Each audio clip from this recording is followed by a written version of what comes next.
Salut, j'espère que tu vas bien. Aujourd'hui, je me lance dans une nouvelle aventure. Enfin, une nouvelle aventure. En tout cas, je voulais, pendant cet été, puisque là j'enregistre en été 2024, te proposer des petites capsules de témoignages, d'histoires et voilà, de partage d'aventures et peut-être aussi d'expériences. Aujourd'hui, je voulais te parler d'une histoire qui m'a beaucoup touchée il y a quelque temps. D'ailleurs, je pense que cette vidéo s'appellera Ma meilleure compagne, ma meilleure amie, c'est la harpe. Tout simplement parce que j'ai une personne qui m'a contactée il y a quelques semaines en s'excusant parce que pendant un certain nombre de temps, elle n'était pas là et c'était compréhensible puisqu'elle préparait des examens. Ces examens n'ont jamais été, comment dire, concluante. En tout cas, elle est arrivée à son examen final et cet examen final s'est très très mal passé. Elle sortait de là, elle était encore très, comment on pourrait appeler ça, euh, émotive et c'était normal parce que voilà, je ne vais pas rentrer dans les détails. Et elle me disait, je suis désolée, pendant cette période-là, j'ai pas pu travailler, je sais pas quoi faire, etc.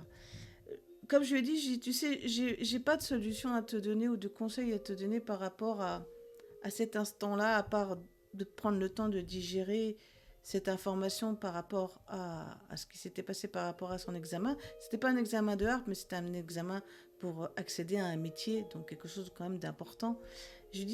Mais je lui ai dit, tu sais, le plus important, moi, ce que je peux te partager comme expérience, c'est que depuis plus de 20 ans, ma meilleure amie, celle qui m'a jamais trahi, celle qui a toujours été présente à côté de moi, même si j'en ai changé de temps en temps, c'est ma harpe.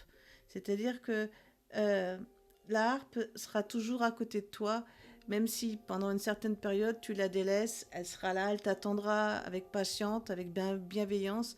Elle te juge pas à ton physique, elle te juge pas parce que tu n'as pas d'argent, elle te juge pas parce que voilà, tu es triste.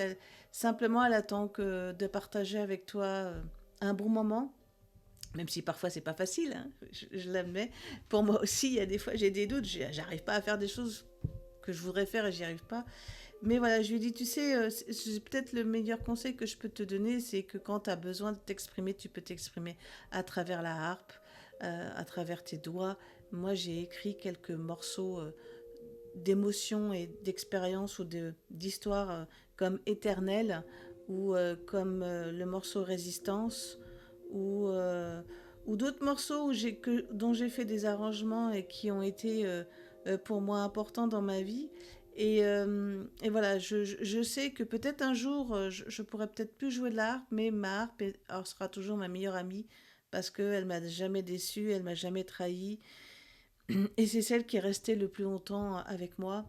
Et quel que soit l'instrument, que ça peut être un petit ukulélé, une guitare ou un autre instrument, c'est nos meilleurs amis en définitive parce que eux sont là juste pour vous proposer un moment suspendu dans le temps et de pouvoir en plus partager votre émotion. Ça peut être aussi bien à travers la musique. Voilà.